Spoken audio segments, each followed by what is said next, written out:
Cool. All right. Okay, so let's go ahead and get started. I want to firstly just extend my admiration to all y'all.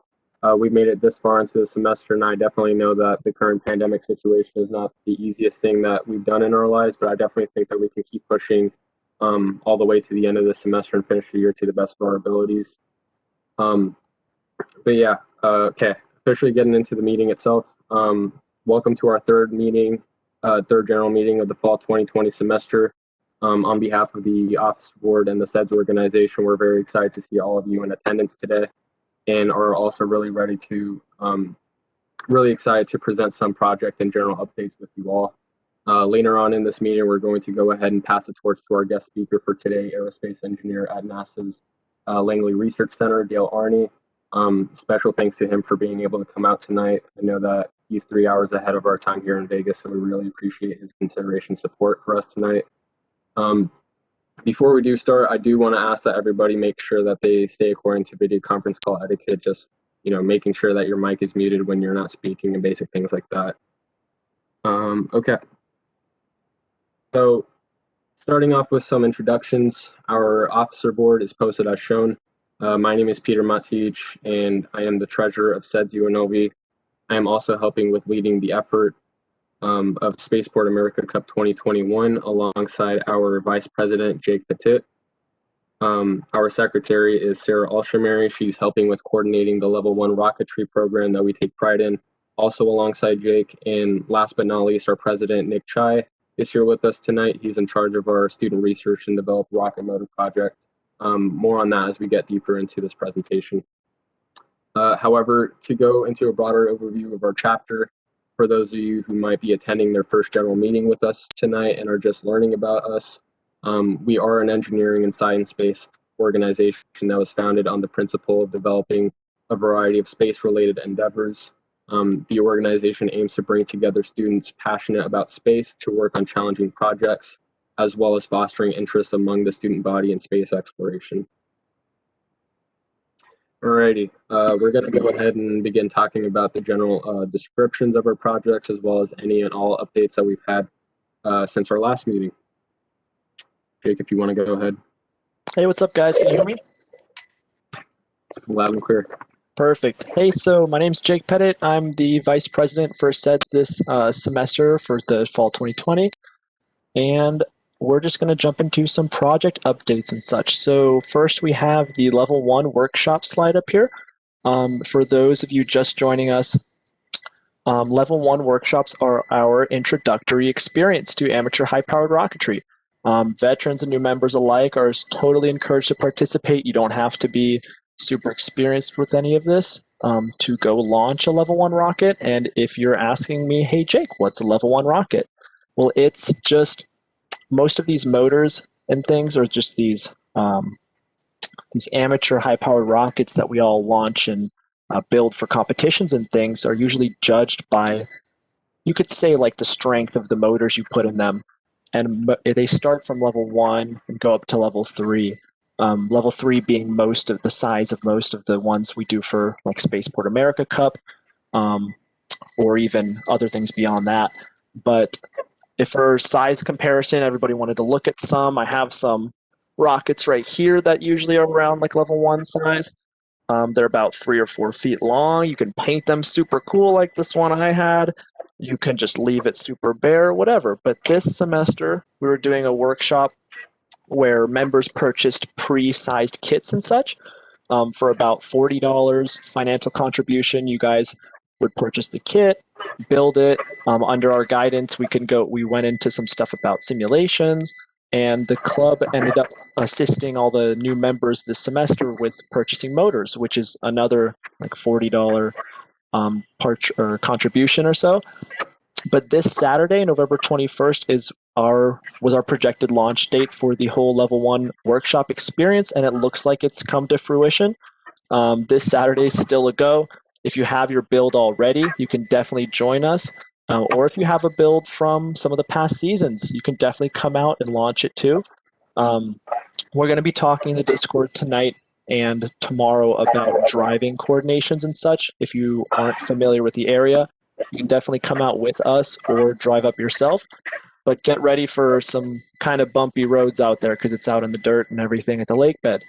But just some last little updates that are little tidbits I'll leave you off with um, before I say it in the Discord tonight is the members who want to get their level 1 certification, like their Triple E card and pins and everything, you're going to have to fill out your Triple E membership application if you haven't joined them before. Triple E is TRIPOLI, not triple the letter E. And it's the Rocketry organization here in Vegas that helps us with certifications and launch parameters and things. But it's $10 for a student to join. That's pretty affordable compared to like their $60, I think, adult registration. So you just fill out a form, pay $10, and it lets you go out and launch and get certified and such. So that's pretty cool. So hit up that level 1 Discord channel for more updates, and we'll be talking about that a bunch tonight too. So let me know in DMs or email down at the bottom right there if you have any questions, and I'll be happy to help. So yeah, if we want to go off to the next slide. Great. Cool. So this is kind of a big step up from the last slide. We're talking about Spaceport America Cup 2021. If you're not familiar, it's the world's largest intercollegiate rocket competition. And up right there on the right side, you have a picture of a bunch of the teams that competed in summer of 2019. We're kind of over there towards the right. You wouldn't be able to see us unless you zoomed in a bit, but it's a great competition for kind of for clubs looking to challenge their skill sets and build pretty larger scale rockets and such. You see some of those in that picture get pretty tall and have some really complicated systems engineering in them and everything. But we are entered now in the 30,000 foot apogee COTS or COTS registration guidelines. It's just purchasing materials and rocket motors and things that are off the shelf. We're not building our own motor for this, though some groups do, and we're going to be talking something related to that a bit later. But we had project meetings on the Discord channel previously on like Thursday nights and such, but we want to kind of change schedule a bit because we know there's a lot of other projects going on right now that are conflicting. So if everybody's cool with it, we can discuss more a bit later as well. But we would like to change our project meeting times to Tuesday evenings. It's around 7 p.m. That can be a little flexible too. But our first project update is due December 11th. And this will just be to let the Spaceport America Cup organization and board members know where we're at with plans and such. We are going to start fabricating a bit more. We have all kinds of jigs and things ready to start cutting the airframe, and we're looking to start with composites work too for some of the fin stuff. But the physical event and launch isn't going to be until June 21st through the 26th of 2021. So it's looking like everything's a go for that launch as well. We haven't heard anything about cancellations, but you guys will definitely hear it from us as soon as we hear if anything happens. But knock on wood, hopefully everything will be good to go, and that'll be a huge launch event out at Spaceport America, New Mexico. So we'd be happy if you guys wanted to lend any of your skill set to the project. You can hit me up by email or our SEDS email or anything, or Peter for sure. We'd be happy to answer more questions about that. And so, Peter, if you wanted to take it on some of the subsystems. Yeah, so yeah, as Jake was saying, we're currently doing this project, and it actually consists of a few subsystem groups for those of you who may be new tonight with us. We're doing everything from recovery, airframe, composites, and payload. I know at least for payload, Victor and I have been kind of working on designing a gyroscopic control wheel that we want to implement in his level 1 rocket, which I believe is going to be happening in December. So yeah, we're just going to put that onto his rocket kind of as a test flight before we officially integrate this into our competition SA Cup rocket later on in the spring semester. I know that we originally were trying to go for something with a more biological application. However, just because of how general trends have been going so far, I feel like we've decided to move forward with the control wheel instead, just because this project is kind of rapidly moving towards that. Jake, I don't know if you want to talk about any of the other subsystems. I think we're good to go. You did a good enough general introduction to proceed. Probably we're good. Cool. Yeah. So, and then also, I guess what if I wanted to add something real quick.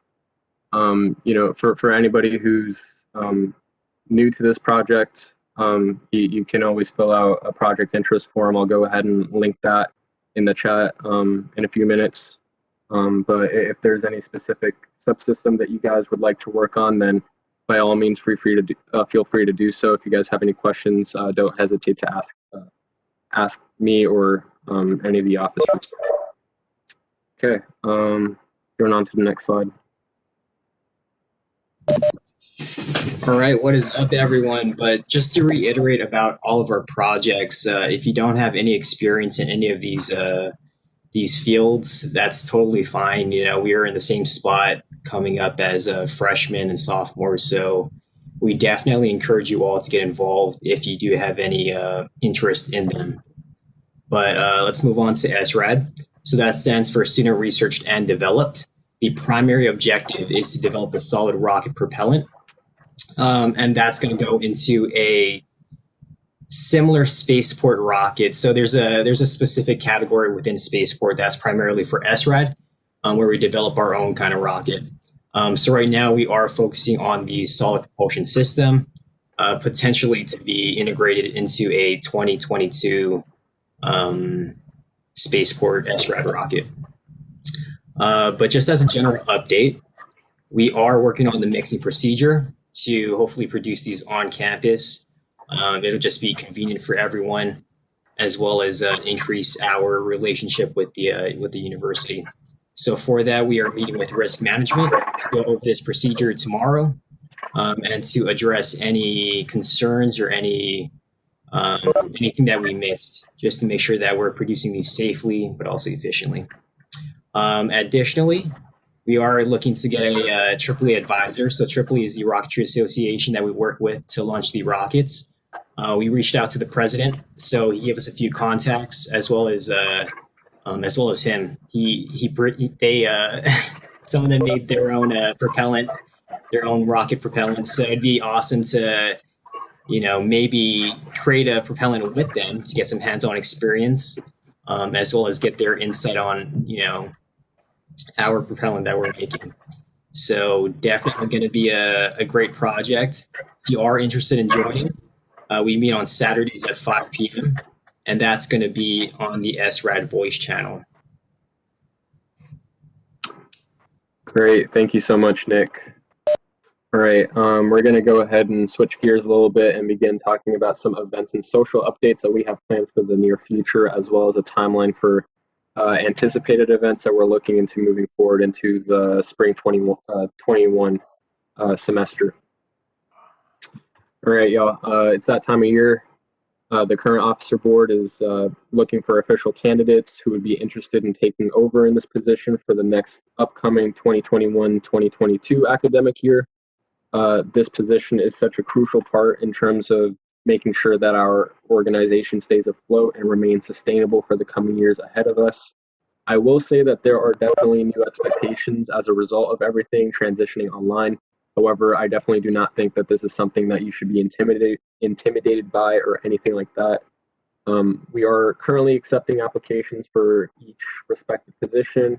There are four of them currently in consideration. However, the current officer board is taking the time to decide on whether or not we would also like to include a fifth officer position dealing with public affairs and marketing with SEDS, as we strongly believe that such a position will help increase our involvement footprint on campus. With regard to the application, please go ahead and send us a copy of your resume, as well as an optional short personal statement going over why you're interested in taking up such a position, any specific qualifications about you that you think we should know about, things like that. All materials can be sent to our email, which is posted on the slide at seds@unlv.edu. The process that you can expect after you send us your materials will be pretty straightforward. The officers will get back to you before the end of the current semester on whether or not you were selected to move forward with the selection process. And if you do move forward, you will be initiated to work alongside the current officer board in a shadowing term that will last for the entirety of the spring semester until you're officially appointed as a full-time officer at the beginning of next fall. We want to make sure that our next officers are prepared to the fullest extent possible before they officially begin their terms. And we, as current officers, will always be here for you to answer any questions or clarify any points of confusion that you might have. Like I mentioned before, doing your responsibilities online can be a daunting task depending on what the responsibility is and who you ask, but I definitely think that these types of positions are doable and everyone is equally equipped for success regardless. All right, moving on real quick, moving into social events that are coming up soon. Tomorrow, the UNLV STEAM Leadership Committee will be hosting the first virtual engineering Thanksgiving social at 5 p.m. on their Discord server. This event has been coordinated in conjunction with Engineers Without Borders, the Society of Asian Scientists and Engineers, IEEE, and the Society of Hispanic Professional Engineers at UNLV, in an attempt to bring together engineering students. Even non-engineering students are welcome, for a time to just unwind and chill with some of your friends, watch movies, play Among Us, even giving away prizes like gift cards. If if you're finding yourself having some free time tomorrow, I would invite you all to come check this out, as I think it would be really fun to participate and just a great way to de-stress from the semester before finals come around the corner. Okay, moving on to membership info. All right, so if you're new to SEDS and haven't done so already, please make sure that you consider paying your dues in order to receive full access to our resources. Our membership cost has been reduced to $25 this semester to help mitigate the cost of everything going virtual. This payment is on an annual basis, so you don't need to worry about paying again at the beginning of the spring semester. Your membership is valid for 365 calendar days from the moment you submit your payment through our PayPal, of which our info is posted on the slide, including a QR code if you decide to do that right now. So I'll go ahead and leave this up for a few moments in case anybody did want to go ahead with that. I also want to quickly add that payment is required to have full participation on our projects and further access into our Slack and Discord project communication channels. Something else that I really want to reiterate, like Nick said before, is that it is never too late to join the organization. I personally had many people from throughout the semester reach out to me asking if it is too late to join since they haven't done so in the beginning of the semester. We're always accepting people with open arms and always love to make as many additions to the team as possible, no matter what day of the year it is or whether we are virtual or not. Okay, so moving on to our meeting schedule, we have a few items that are coming up on a recurring and one-time basis. Firstly, our project meetings will continue to be held at 5 p.m. on Saturdays through Discord for SRAD. I know that SA Cup meetings are usually held on Thursdays. However, Jake and I have been trying to come up with an alternative just as a result of many of our meetings coinciding with other external meetings outside of SEDS. So I believe that we're going to go ahead with Tuesdays, as Jake mentioned earlier. Yeah, so Level 1 workshops are pretty much at a transition point right now just because we will be having our first round of launches happening this Saturday on the 21st at Gene Dry Lake Bed throughout the morning and afternoon. We're really excited to see our Level 1 Rocketeers come out and be able to fly their rockets after taking the time to work on these for the past couple of weeks. Shout out to the team for being able to continue with their work to the extent that they have been thus far. It's definitely not easy to keep up with all this work and coordinating everything through Discord. So props to y'all for that. Moving on, we also have our STEAM Leadership hosted social that will be happening tomorrow at 5. The link to that will be posted in the chat. And finally, winter break will be around the corner, set for December 18th. As we close up for the semester, we want to remind you that we will be providing further updates to times and days as we go along, beginning to provide more insightful info with regards to events next semester. I know the officers are already planning on the logistics of the next and first general meeting of the spring semester, so we'll keep you all posted on that, plus everything having to do with the projects, social events, and anything else that might come up. Hey, what's okay, up, guys? so Oh, quick thing. Hey, yeah. Peter. Oh, sorry to interrupt. Quick thing I wanted to add on our timeline back. Sorry, we meant to update a few little things. That's why you saw that little part about October 26th back there. That was another meeting time. But something I wanted to add after the start of winter break, December 19th will be the next launch out on the dry lake bed or with the Tripoli organization.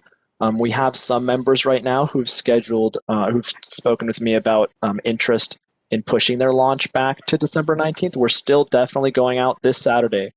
But if you're going a bit slow, or if you still have other kits from the past semesters or builds that you wanted to launch, you can definitely come out with us on the 19th too. We'll be doing a bit more launches there too. It'll just be a bit colder out in like late December, but that's the only addition to that schedule. Great. All right. Thanks, Shake.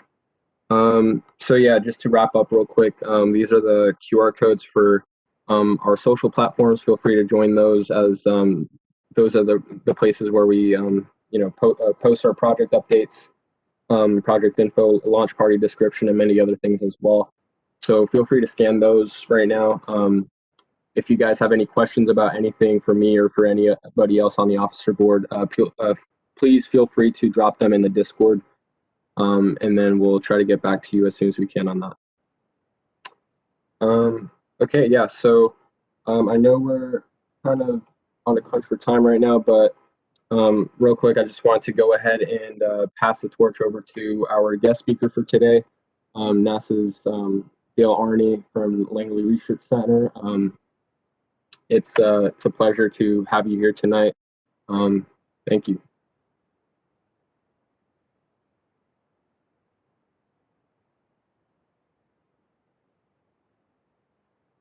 Yeah, thanks everyone. Can y'all hear me? Yes. Loud and clear. Okay. All right. So so I'm Dale Arney. I work at NASA Langley Research Center, which is in Hampton, Virginia, and I am Peter's advisor for his internship this year. And so I'm gonna give you guys a little bit of a taste of what we're working on. All right. Do you see the slide? Yeah. Okay. Looks good. Okay. So so what I work on is called On-Orbit Servicing, Assembly, and Manufacturing, or OSAM. And I am a system architect, so I look at these advanced concepts and how all the pieces fit together, and what missions we could use this set of capabilities on to build things in space, or to refuel or service things in space, and work across the different government agencies, not just NASA, but also DoD and Department of Commerce and NOAA and other people.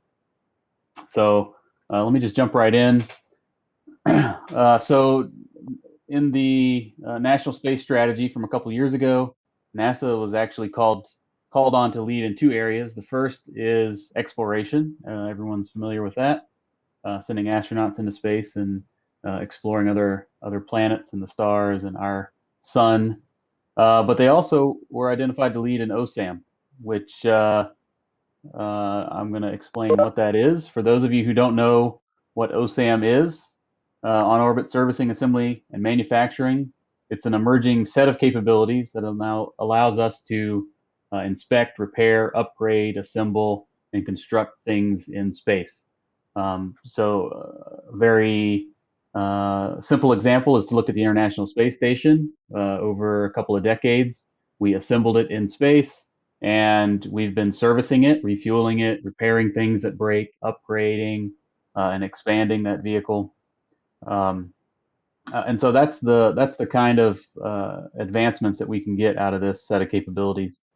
So servicing, when we say servicing, that's the on-orbit alteration of a spacecraft. So think like refueling or repairing something that is broken. Assembly is the on-orbit aggregation of components to create a spacecraft. So if you want to build large telescopes or large spacecraft of any kind, and you launch the pieces up on different launches and assemble them in orbit. That's assembly. And then manufacturing is the transformation of raw materials into usable spacecraft components. So 3D printing is very ubiquitous nowadays. And this could be manufacturing inside of a habitat. So on the International Space Station, we have 3D printers on there that can print plastic wrenches and things like that. But it also includes printing things in space. So big booms to put solar arrays on, or other kinds of structures that are that you need. And OSAM may sound new to some people if they're not familiar, but NASA actually has a pretty strong history of doing OSAM missions. So, like I mentioned, the International Space Station, the Hubble Space Telescope was also serviced several times, and it was able to correct some errors in the optics that existed when it was deployed.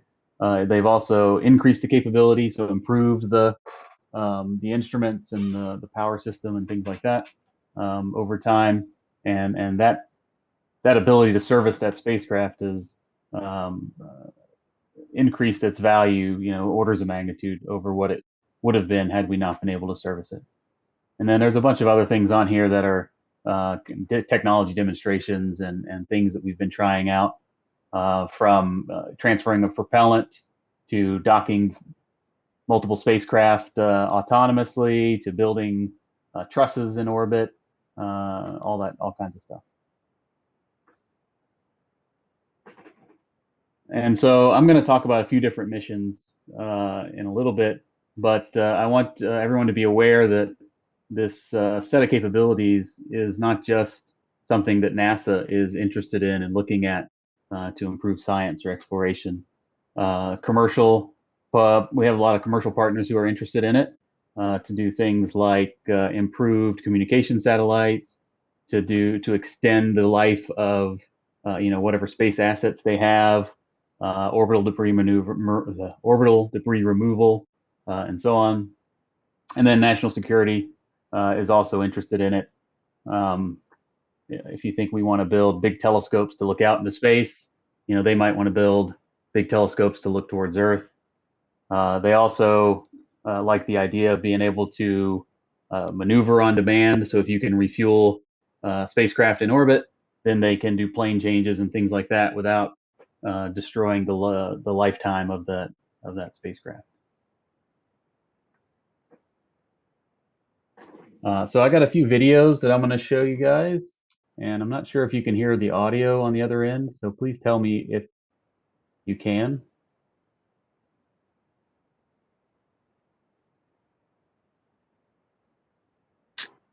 We're not hearing anything, Dale. Nothing? Okay. Well, I'm going to mute it on my end, and I just narrate.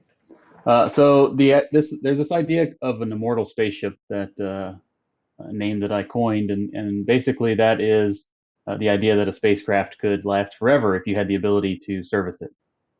And what this little cartoon's going through is basically saying how as spacecraft get bigger and more capable, they start to need more and more room, and they don't fit on some of the smaller launch vehicles, and so you got to get a bigger and bigger launch vehicle in order to launch it. But this idea of OSAM allows you to deliver things in smaller modules and assemble them on orbit into those larger vehicles. You don't have to launch everything all at once. And if something misses a launch, you just wait till the next opportunity and launch it again, and you're not missing windows or anything like that. And so the concept that's shown here is the idea of a persistent platform that houses a bunch of instruments or spacecraft in one location, and it's expandable, and you have the capability to assemble and upgrade and repair. And if you look at what's called the A train, which is a series of satellites in a single orbit, they take measurements over a single spot, one after the other. if you took those instruments and you put them on a platform like this, then you could upgrade and maintain those instruments over time, and you wouldn't be stuck with these old science capabilities for 10, 20 years. You would just send up a new instrument, like a little on a small sat or something like that, and you could grab it and put it on there.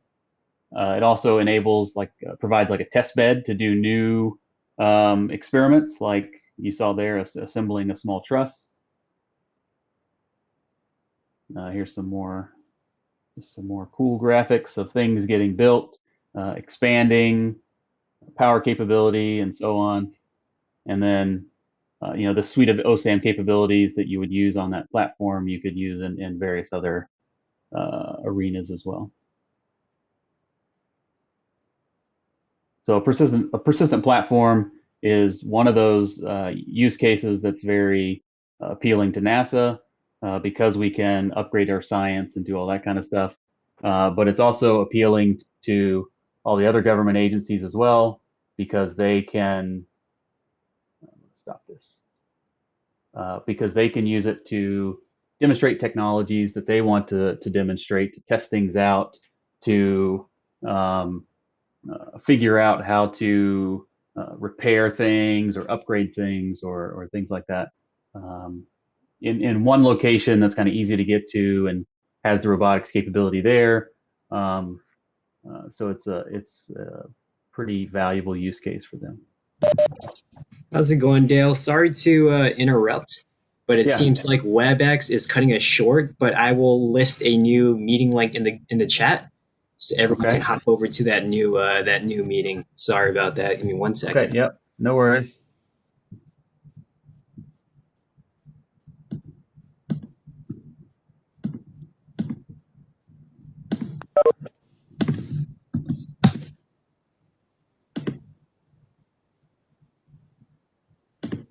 All right, thanks, Nick.